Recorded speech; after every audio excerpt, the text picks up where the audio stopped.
Bienvenue sur Africa 24 dans cette nouvelle édition du 12-15 au sommaire de l'actualité. De nouvelles violences ont à nouveau émaillé les élections locales partielles à Grand-Bassam en Côte d'Ivoire. Le maire sortant du PDCI, annonce qu'il va saisir à nouveau un recours en annulation.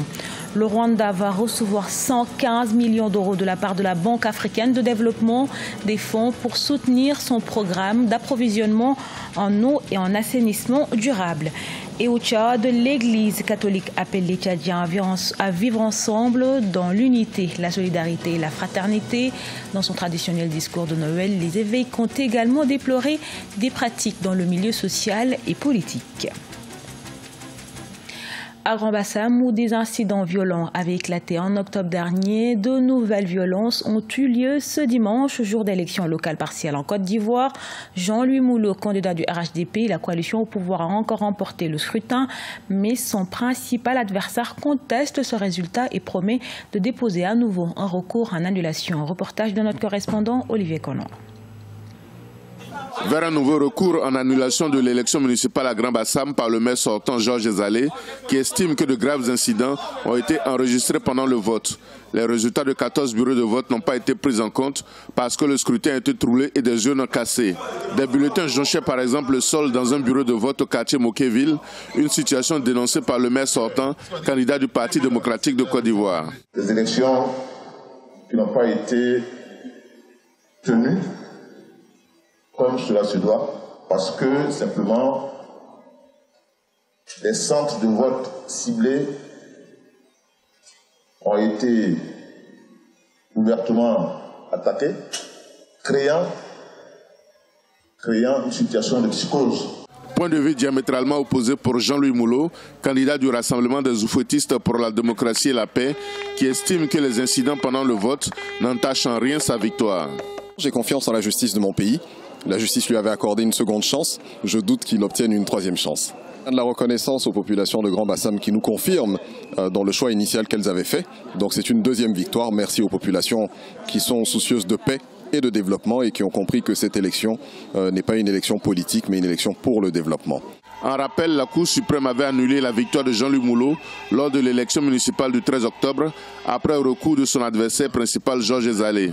La commission électorale indépendante a déclaré Jean-Louis Moulot élu au terme de la reprise du scrutin le 16 décembre avec 8 319 voix, soit 51,91% des suffrages.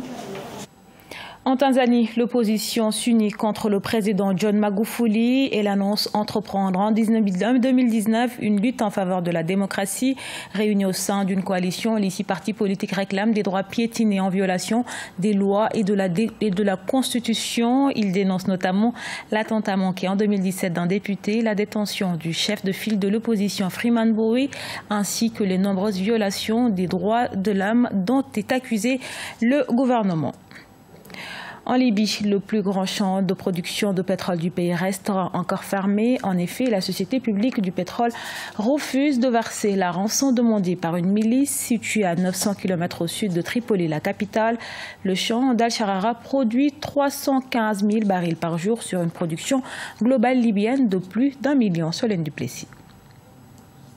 En Libye, la production pétrolière d'El Sharara ne redémarrera qu'après la mise en place de mécanismes de sécurité. C'est ce qu'a annoncé la société libyenne pétrolière, la NOC. La production du plus important champ pétrolier de Libye fait l'objet d'un blocage par une milice armée depuis ce dimanche 9 décembre. Une milice qui réclame le versement de primes liées à la fourniture de services de sécurité. Un versement refusé par la NOC ce 14 décembre. Toute tentative de versement d'une rançon à la milice armée qui a fermé El Sharara créerait un dangereux précédent qui menacerait la reprise de l'économie libyenne. Le champ d'Al-Sharara, situé au sud-ouest du pays, est l'un des plus grands sites pétroliers de Libye. Il produit 315 000 barils par jour sur une production totale libyenne de plus d'1 million de barils par jour. L'état de force majeure décrété par la NOC dans le champ de Sharara devrait entraîner des pertes financières de 32,5 millions de dollars par jour pour les caisses publiques. Ce n'est pas le seul champ pétrolier libyen. 2, l'arrêt, nous nous attendons à ce qu'il ne dure pas trop longtemps. C'est une mauvaise nouvelle temporaire pour la Libye, mais elle n'est pas à court d'argent immédiatement pour ces ses dépenses courantes. Elle est à court d'argent pour ses dépenses d'investissement. Les structures pétrolières sont régulièrement les cibles d'attaques de groupes armés rivaux ou d'occupation des milices locales pour des revendications sociales. Notons que la Libye a récolté 2,87 milliards de dollars de recettes pétrolières et gazières en octobre 2018, des recettes en hausse de 73% par rapport au mois de septembre 2018, selon la Compagnie nationale libyenne de pétrole.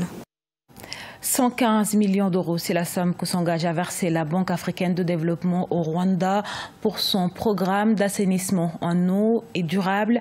Ce programme devrait permettre à 1,5 million de personnes d'avoir accès à l'eau. Les précisions dans ce sujet préparé et commenté par Cheikh Omar Bandaogo. C'est en novembre 2017 que la Banque africaine de développement décide d'approuver un prêt initial de 121 millions de dollars et un prêt de 50 millions de dollars du Fonds africain Cultivons Ensemble au profit du Rwanda dans le cadre de son programme d'approvisionnement en eau et d'assainissement durable. En décembre 2018, la banque décide encore de l'octroi d'un appui financier supplémentaire de 115 millions d'euros au programme initié par le Rwanda.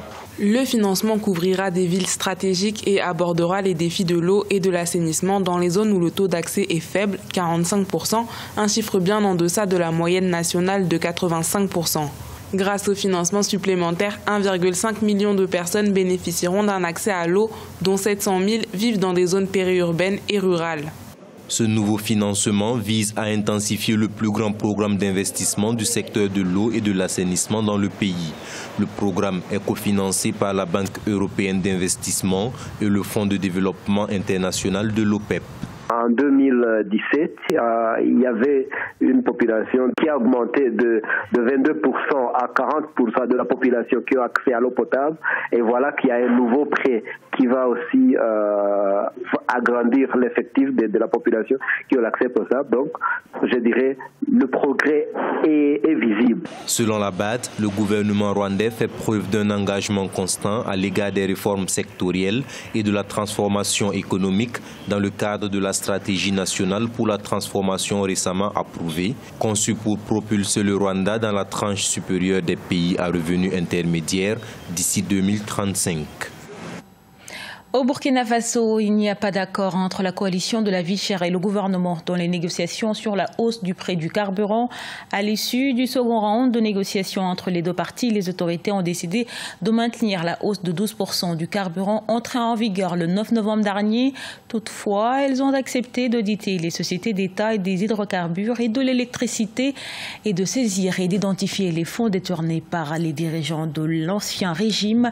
La coalition de la vie chère n'est pas satisfaite, mais se dit ouverte à toute discussion avec le gouvernement. Dans l'immédiat, aucune mobilisation n'a été envisagée. Plus que quelques jours avant Noël, au Tchad, l'Église catholique a formulé son traditionnel message de Noël. La conférence épiscopale a exhorté les communautés du pays à rejeter les violences et à favoriser le dialogue. Les évêques ont également déploré certaines pratiques dans le milieu politique et social. Les précisions de Nélé Claude Bessa. La conférence épiscopale du Tchad, lors de son traditionnel message de Noël, adressé ce vendredi 14 décembre 2018, a appelé les Tchadiens à cultiver la paix. Placé sous le thème « Tous frères dans la maison commune », l'Église catholique veut encourager par ce message les Tchadiens à vivre ensemble dans l'unité, la solidarité et la fraternité. Le désir d'être frères, et nous l'avons perdu ce désir-là. Comment nous allons le récupérer, le renforcer et peut-être le développer. Ce désir-là est déjà dans le projet politique. Quand on a créé le Tchad, le 28 novembre, là, on a créé le Tchad, comme on a proclamé le Tchad, république laïque, avec comme devise unité, travail, progrès. Dans son message de Noël, l'Église catholique a déploré certaines pratiques dans le milieu politique et social qui ne contribuent pas à renforcer la cohésion sociale et l'unité nationale au Tchad. L'égoïsme, c'est ce qui détruit aussi la fraternité. Quand on a une responsabilité à assumer et que cette responsabilité, au lieu de l'exercer au service des autres, et si on l'exerce seulement pour son profit, pour le profit de sa famille, eh bien, ça devient aussi quelque chose de dangereux pour la famille. La conférence épiscopale du Tchad a par ailleurs appelé les communautés chrétiennes du pays à être des modèles d'une fraternité universelle. Ce journal a été réalisé par l'ensemble de la rédaction. Merci pour votre fidélité. À retrouver dans un instant une nouvelle édition de l'actualité sur Africa 24.